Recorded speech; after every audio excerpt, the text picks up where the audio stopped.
hands and weave ourselves in a circle. The time is done, the dance goes on. Round and round we go, we hold each other's hands and weave ourselves in a circle. The time is gone, the dance goes on. Round and round we go, we hold each other's hands and weave ourselves in a circle. The time is gone, the dance goes on. Round and round we go, we hold each other's hands and weave ourselves in a circle. The time is gone, the dance goes on. The dance goes on. Round and round we go, we hold each other's hands and round and round we go, we hold each other's hands and weave ourselves in a circle. The dance goes on, the time is done, the dance goes on, the dance goes on.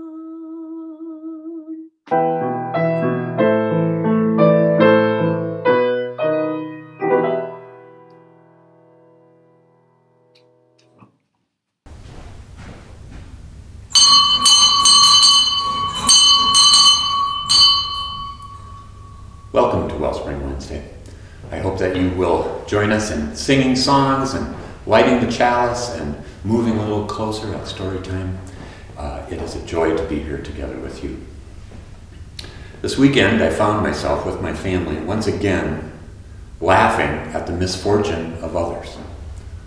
Oh, what, you say? You would never do that. I can't believe that. But come on, how often do we laugh at YouTube or TikTok videos of people getting knocked over by their dog or catching a ball to the gut or an epic fall down the steps or falling off a skateboard in some total fail?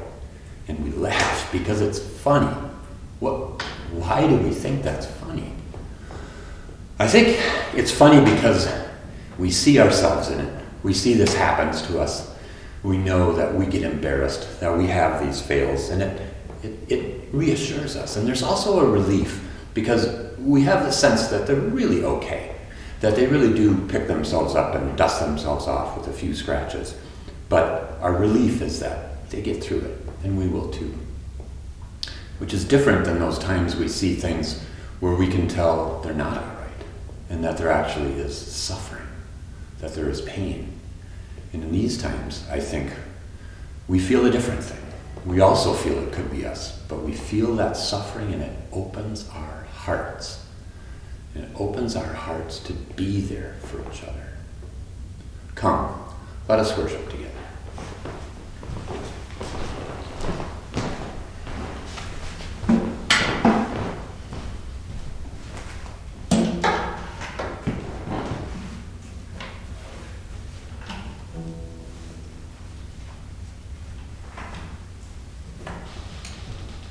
Join us in singing Come, Come, Whoever You Are, which is on page 188.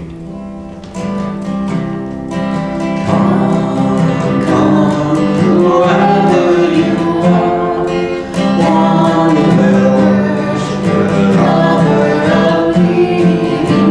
Ours is no caravan of despair. Come, yeah, take it come. Whoever you are, wanderer, worshiper, lover of being. Ours is no caravan of despair. Come, yeah, take him down.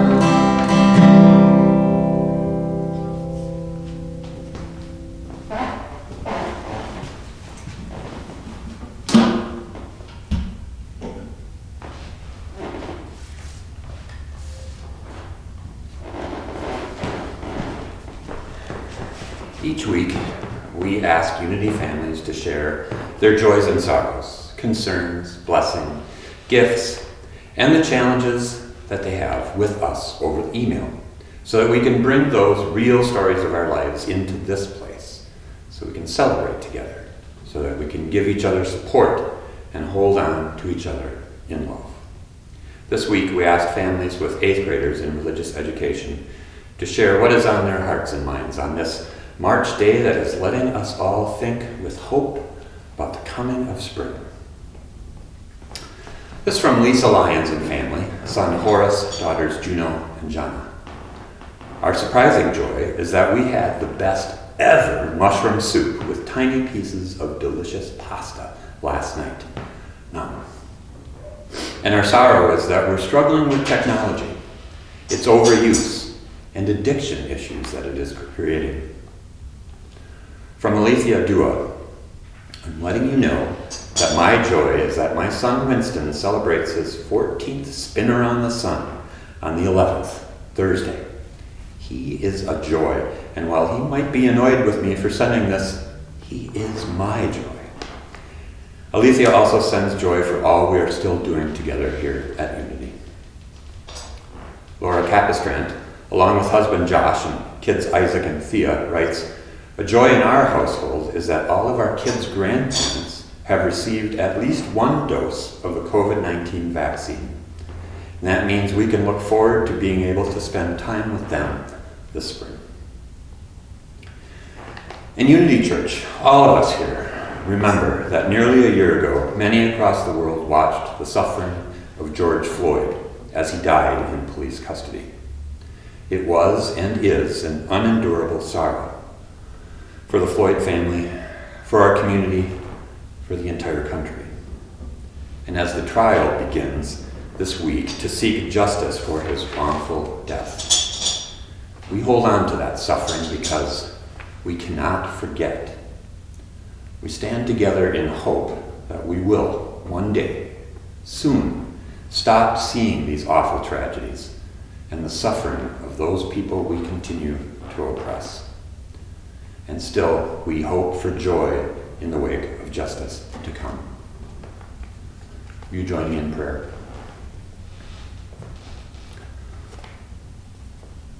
Holy One, allow us to breathe. And in that breath,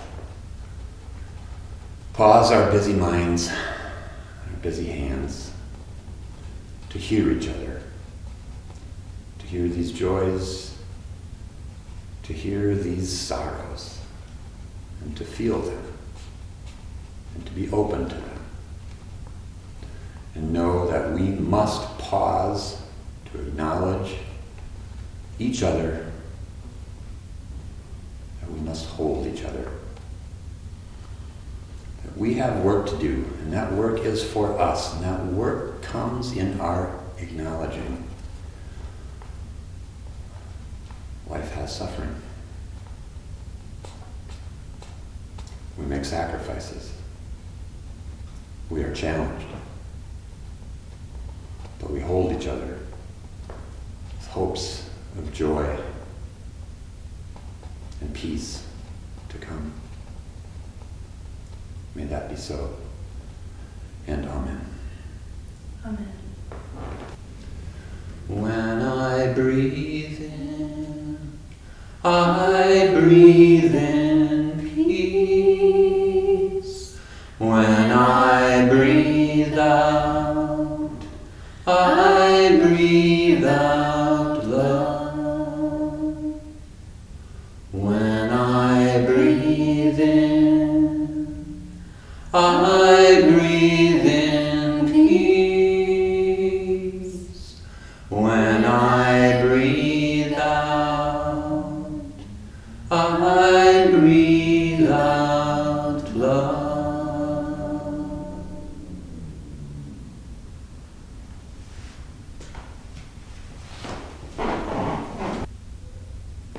A few summers ago, before COVID, a friend and I decided to have a whole day that we were going to spend together. And one of the things we really wanted to do was go to a new exhibit at the Walker Art Museum. So we planned to go walking in the sculpture garden, maybe even go swimming, and then we were going to go to this exhibit. So we packed up our lunch, we got our tickets, we piled into the car, we drove to Minneapolis. We even found free parking. So after parking and getting out of the car, we were walking down the sidewalk just chatting, and I happened to glance over across the street and see this stranger hopping from one foot to the other. And when he saw me looking, he waved and started talking, and I couldn't really make out what he was saying, but I heard one question: "Can you help?" And I paused. I hesitated because I was wondering, why did he ask us to help? I looked around and I couldn't see anything that was a problem or anyone that was hurt. Why did he need help? And why was he asking two white strangers to help him as a single black man? And it occurred to me that he was trusting us.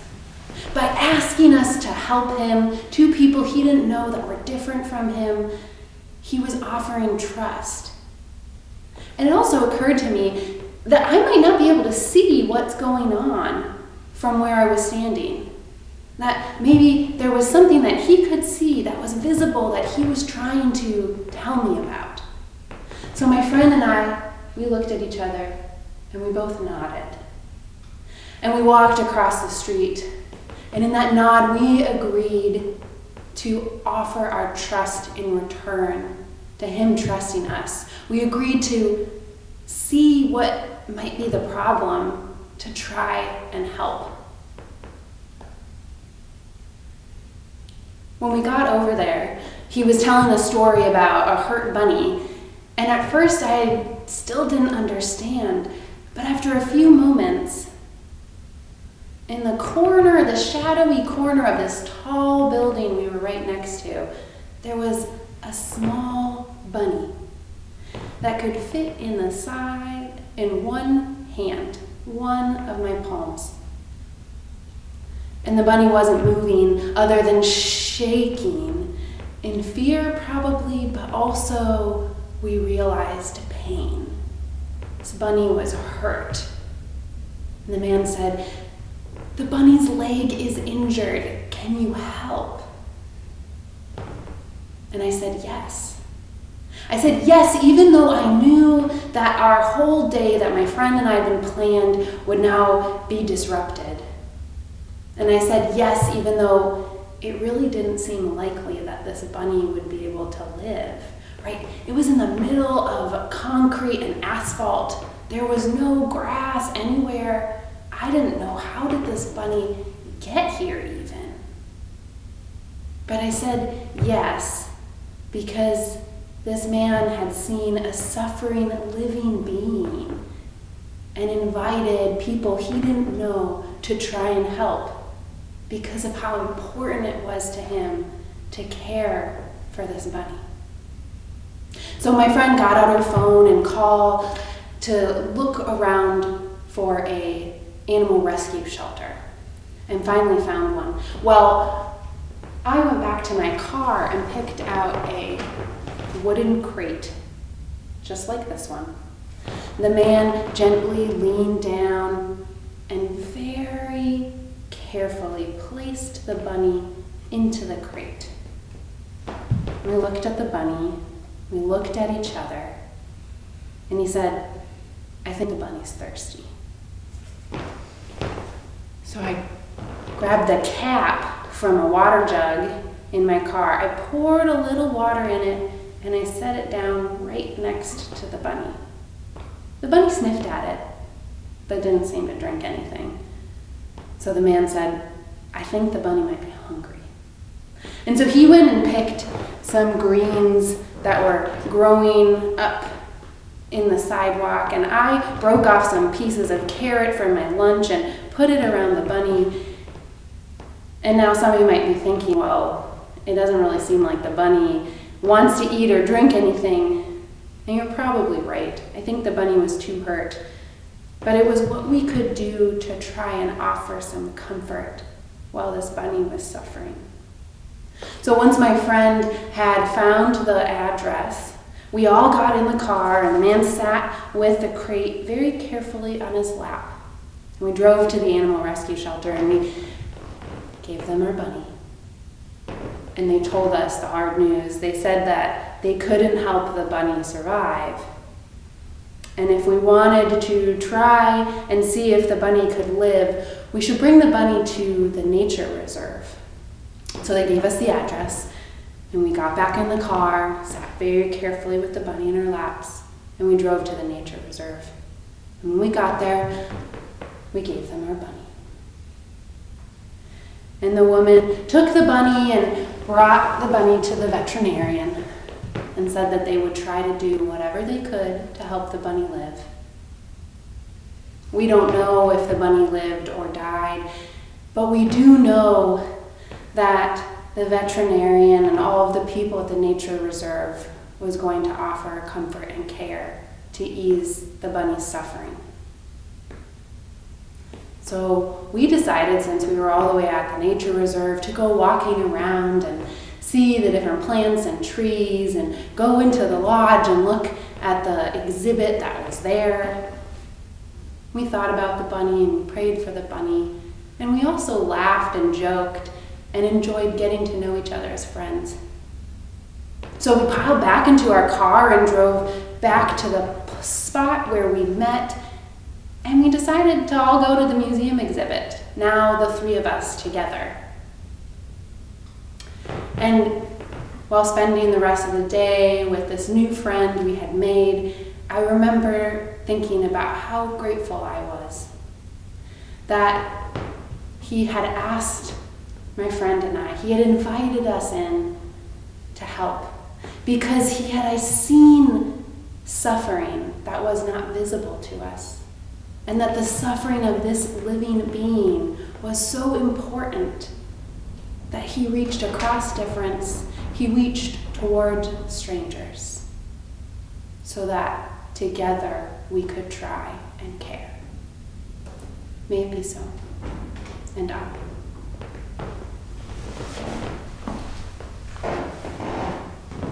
Please join us in singing Love Will Guide Us on page 131. Love will guide us, peace has guided us, hope inside us will lead the way on the road from me to living.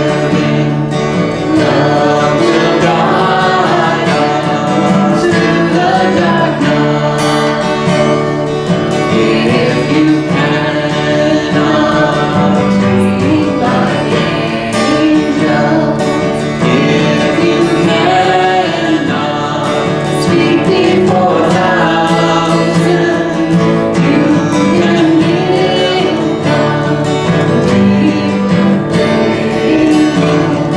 you can change the world with your love.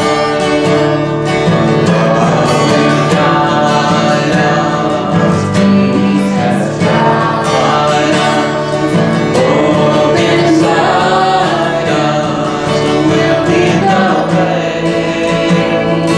on the road from me to giving. Love will guide us through the